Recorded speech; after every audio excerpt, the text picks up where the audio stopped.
Ni katika ofisi za taasisi ya kuzuia na kupambana na rushwa TAKUKURU mkoa huu wa Simiyu. Leo hii TAKUKURU imetoa taarifa ya utekelezaji wa shughuli zake katika kipindi cha robo ya 3 Januari hadi Machi 2025.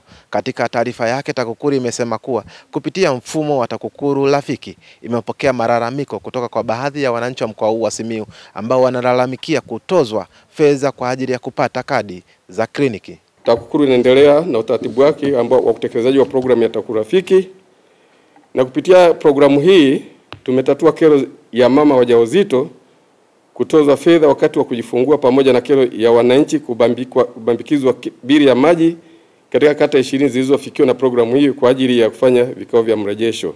Kadi za kliniki ni bure, sawa, lakini kutokana na uroho wa watu wachache wanafikia hatua ya kufanyaje kuziuza.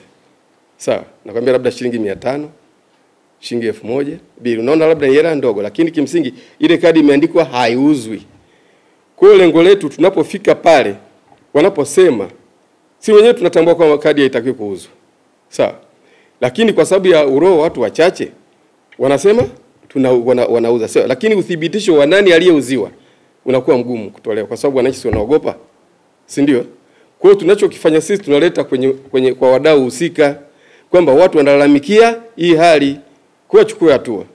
Kwa na wenyewe wanafika kwa wakati wao wanawaelimisha kwamba hizi kadi hazipaswi kuuzwa. Na of course imeandikwa haziuzwi.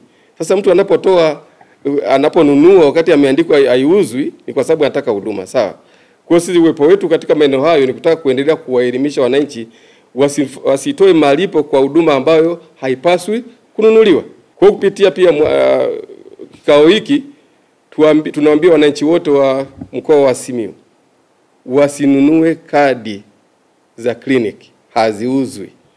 Na kama kutakuwa na mtu atauziwa, yeye atoe taarifa moja kwa moja TAKUKURU, sisi yeye tutamkamata.